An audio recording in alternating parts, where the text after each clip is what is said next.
Shalom Ouvracha, Moray Rabotai, je sais, vous attendez le cours d'aujourd'hui, le cours, la suite des lois du Shabbat, des tfilotes du Shabbat. Regardez Rabotai, une idée curieuse vis-à-vis des tfilotes du Shabbat. On sait très bien que nos sages ont raccourci la tfila du Shabbat. En général, on fait combien de brachot dans chaque Amida, chaque jour, Shaharit, Minha, 18. On fait 19 parce qu'il y a un machine numérique qui a été rajoutée. Alors que la Shabbat, on en fait 7.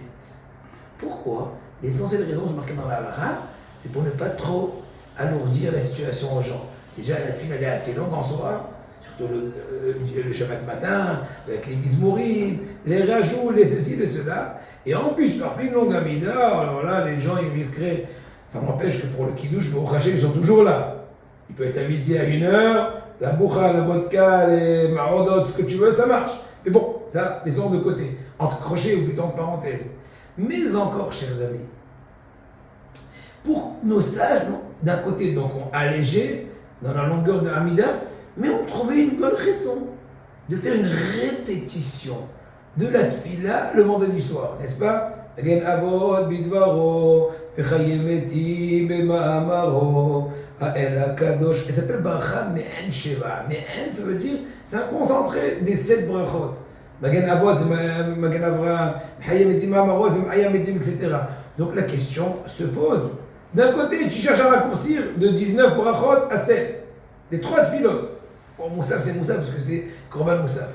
Et le vendredi soir, tu innoves un truc qu'il n'y a jamais eu. Quoi? Tu fais le Hazara. Mais bon, là, même en jour régulier, on ne fait pas de Hazara le soir. De Harvid. Et là, comment dirais-je? C'est contradictoire. Réponse est la suivante. La Gemara raconte qu'à l'époque, les Bate Knesset étaient en dehors de la ville. Pour des raisons. Pour certaines raisons. Maintenant, quand c'est dans la zone extra-urbaine, eh ben oui, depuis l'époque, il y avait les mêmes problèmes qui n'ont jamais changé d'ailleurs. J'espère qu'ils changeront dans le futur. Les retardataires. Il a pris la douche 2 secondes avant la sonnerie du Shabbat, puis il y a la sonnerie. Des fois, ça sonnait du téléphone. Bon, ça rentrait dans les trucs. Et il arrive en catastrophe. Il n'a pas oublié de mettre là un peu de parfum, ouais. Tout beau gosse. Chemise ouverte, 3 boutons. Faut rigoler. Et il arrive en catastrophe dans l'espace extra-ville. Il les a trouvés dans un shkivel. Il a vraiment envie de dormir, un shkivel. Et donc, le temps qu'il rattrape, il fait comme ça des trucs. Et ils ont fini déjà l'Amida. Ça y est, Igdal, ils le font en route. Et il retourne à la maison, il se trouve tout seul. Ben, c'est pas grave. Il fermera la porte. Non, il va retourner, c'est un lieu désertique, c'est un lieu qui n'est pas très bien fréquenté, c'est comme la banlieue de Sarcelles et tout.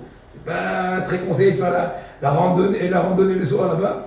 Et donc, qu'est-ce qu'ils ont instauré nos sages?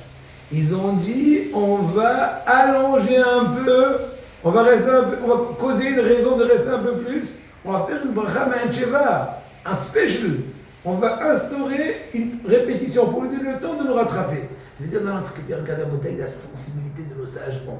D'un côté, ils sont sensibles à l'entité du public, de ne pas trop allonger dans les 3 téphilotes. D'un autre côté, ils n'oublient pas non plus les retardataires. Pas pour les supporter dans leur retard, mais pour les encourager à dire voilà comment tu es important à nous, et c'est la prochaine fois, monsieur, de revenir à l'heure. C'est l'instauration pour bouteille.